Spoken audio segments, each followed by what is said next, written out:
Sunday morning, nagkayayaan ang mga anak ko maligo sa Nato Beach. Doon natuloy mag-almusal. Nagbaon kami ng pansit, pandesal at kape. Ayan. Tuwang-tuwa ang mga bata kasi pupunta nga ng dagat. Pagka pangalan ng dagat, tuwang-tuwa talaga sila.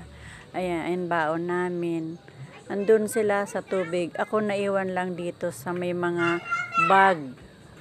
Kasi marami silang dala-dala, may mga cellphone. Ito ang Nato Beach. Ito ang tabing dagat. Ayan, may nagpapainit. Ayaw maligo. Sunbathing lang sila. Ayan, tingnan nyo naman. Tuwang-tuwa sa tubig ang mga bata. Mababaw lang siya. Dito lang naman sila sa tabi. Ayun o, kahit matatanda na hindi pumupunta doon sa gitna. Natatakot din siguro kasi mahirap na tubig yan. Yan oras na ng pag-almusal kasi may pasok pa ang iba sa kanila. Private kasi ang kanilang pinapasukan. Kaya kahit Sunday mayroon silang work.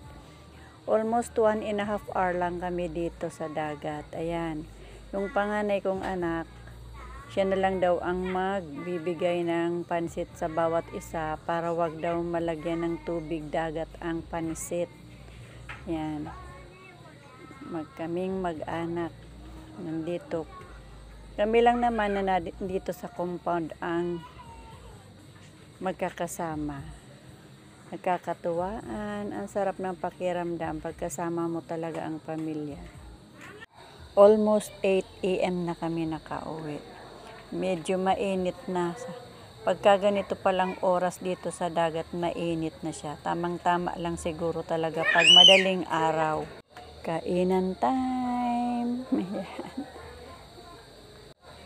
Ang saya-sayang tingnan kapag ganito ang mga makita mong sama-sama ang pamilya at nagkakatipon-tipon sa munting kasiyahan.